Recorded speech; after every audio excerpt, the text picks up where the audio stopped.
Good afternoon, you lovely people. Welcome back to Lily White Lane. I hope that you're all having a ruddy good Monday and start your week wherever you are in the world and whatever you are planning to get up to. And you're all very welcome along to your West Ham United versus Tottenham Hotspur match preview. The game that is set to kick off at 8:15 UK time tomorrow night, and it should be an interesting game.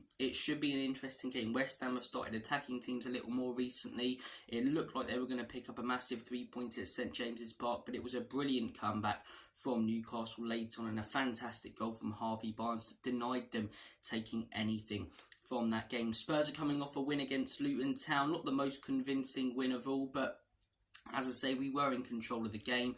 We did have more chances than them, and if any team deserved to win that, it probably was us. But look, we looked fairly sloppy in that game, and I said in my match reaction after the Luton game, if we perform like that at the London Stadium, we won't come away with anything.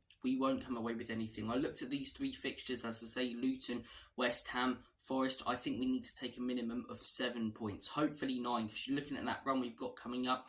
Newcastle away. Yes, the Newcastle team of this season aren't as good as last, but that ground, as I say, the atmosphere it produces, such a difficult place to go, and some big teams have gone there and failed to win, the likes of Arsenal this season, so that's not going to be easy. Then we've got Arsenal at home. Whilst it is a North London derby and form goes out the window, they've been absolutely phenomenal this season. I have to hold my hands up and admit that. Followed by Manchester City at home again. Yes, we've got a good record against them, but it's Manchester City and we did lose them in the Cup for the first time at home at the Tottenham Hotspur Stadium. Followed up by Liverpool away. So fairly easy run coming up after these three games, but in all seriousness, we need to be picking up points in these next two. We need to a minimum of 4 points with West Ham and Nottingham Forest, but I think both will be very tough. We tend to, as I say, play better against teams that come at us. I can't see either of these doing that. I think West Ham will try and really counter-attack us with their pace going forward and do what they did at the Tottenham Hotspur Stadium. Hope that we make a few mistakes and pounce on them. They've got some very, very dangerous players going forward. Mohamed Kudus, what a player that guy is. Genuinely, I think, no disrespect to West Ham, but I think he's better than them. I do. I think you look at the rest of the players in that team, the quality that guy has is just unreal. And I think if he joined Spurs, Liverpool, Man City, Arsenal, they'd find a way to fit him in because the guy's a brilliant midfielder. He really is. He's a workhorse. Very similar to John McGinn, I'd say, with more skill and ability. I really, really like that guy. Then you've got Lucas Paqueta. Hugely improves their squad and team when he's playing. Very similar to James Maddison for us. He's their creative player. And then Jared Bowen on the right wing. Very, very dangerous player. Banged in goals left, right and centre this season. I believe he's third or fourth top goal scorer in the Premier League. So those three players are the ones that I'd be very wary of. They've got a few other dangerous players. Mikel Antonio, for example. But those three players, I think if you can limit them, you limit West Ham's threat, in my opinion. But look, I expect to see us try and control the game. I think we'll have more possession than West Ham.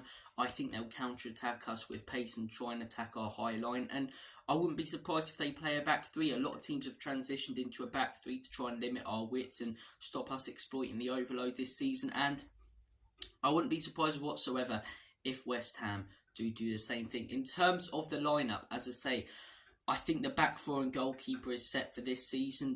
There's no real point discussing it. It's going to be Vicario, it's going to be Udogie, it's going to be Romero and Mickey, which is going to be great to have him back.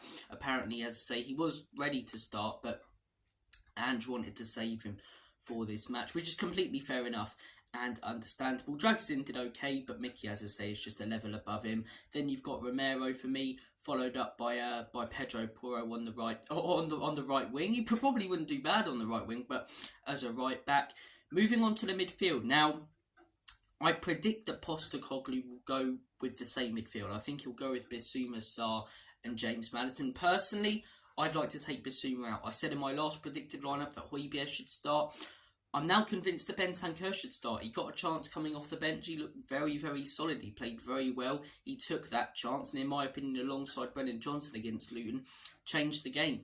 I'd start Bentancur. I think he's what you need in a game like this, that real box-to-box midfielder. So personally, I'd start Bentancur. I think Ange will probably start Bissouma.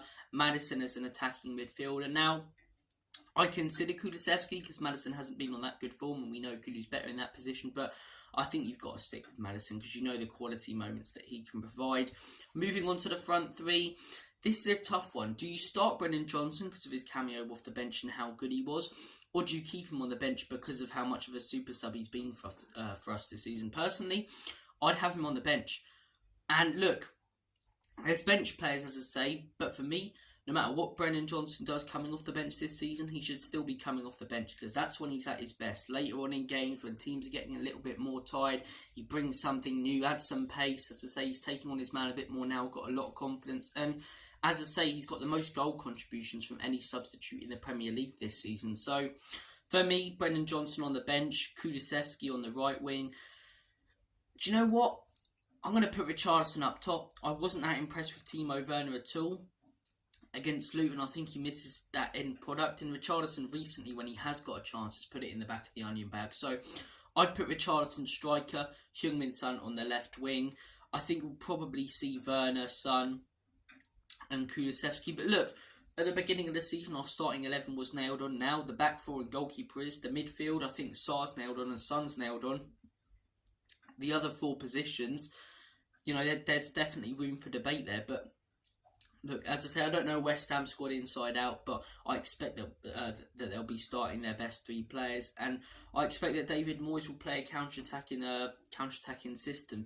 It's what he did at the Tottenham Hotspur Stadium. Yes, they got fairly lucky, and yes, we were masters of our own downfall there and shot ourselves directly in the bloody foot, but they capitalised on it. They did capitalise on it. Ward-Prowse, another player who I forgot, very, very dangerous. Don't want to be giving away any stupid set pieces in this one, but look, I wouldn't be surprised if they target Vicario from set pieces, play very narrow, as I say, and try and counter-attack us. If they do come at us a little bit more away from home, it might not work out as well because we thought, if Fulham come at us, then we can get the better of them, and they actually played Ange'S better than we did. But look, I do think David Moyes against the big six tends to counter-attack at times when he's gotten results. He's been slightly lucky, and as I say, look, it's a shame that this fixture isn't in the middle of two big European matches for them because they got Leverkusen in a week. If we were playing them in between that, I think, as I say, you'd rest a few players and their attention would be towards that, and we'd probably have a better chance of winning. Whereas, you know, Premier League on the weekend, Premier League midweek, I wouldn't be surprised if he plays his best team. So it's not going to be an easy game. Score prediction: if we win, I'll be a very happy bunny. It's a tough one. It's a real tough one. I'm going to go with, it was 1-1 last season. I'm going to go with 1-1 this season. I'm going to say that West Ham take an early lead. They missed some big chances going forward. And I think, as I say, a moment of quality gets us out of trouble. A stunner from Heung-min Son. If we draw this game or don't win it, that Forest game becomes massive. And that's not going to be easy either. But look, football's coming thick and fast now. Business end of the season, best time of the season. I hope you guys are looking forward to it. Comment down below your predicted lineups and your thoughts and opinions on this match. Every game's a big game. Weekend game was a big game in the top 4 race or Champions League race because it may be top 5 and the relegation battle. This one's a big game in the European races. West Ham are chasing Conference League and Europa League and in the top 4 race again. So something on the line in every game. Aston Villa as well, they've got Manchester City away. Depending on whether you think top 4 is an achievement or not, it's a real chance for us to go forth. And if we win here, go 11 points clear of United before they play against Chelsea. To be honest with you guys, I think that's probably Champions League secured. I don't like saying that, but 11 points, if we win here and they don't beat Chelsea, I can't see them catching up to us. I can't. But look, guys, comment your thoughts down below. If we get a win here, that'll be absolutely massive. I really think it will. But you know what? If we get a win here as well, capitalise on it against Forest, because we got that brilliant win against Villa and then followed it up with a pile of pygmy hippo shite against Fulham. So if we can take, as I say, 6 points out of the next 2, I think that'll be crucial for our season. It really will. But look, business end of the season. Want to hear your guys' thoughts and opinions. Cheers for watching the video. Take care. All the best. And as always, come on you Spurs. In Big Ange we trust. Enoch and Levy out. Let's get the 3 points, boys. Come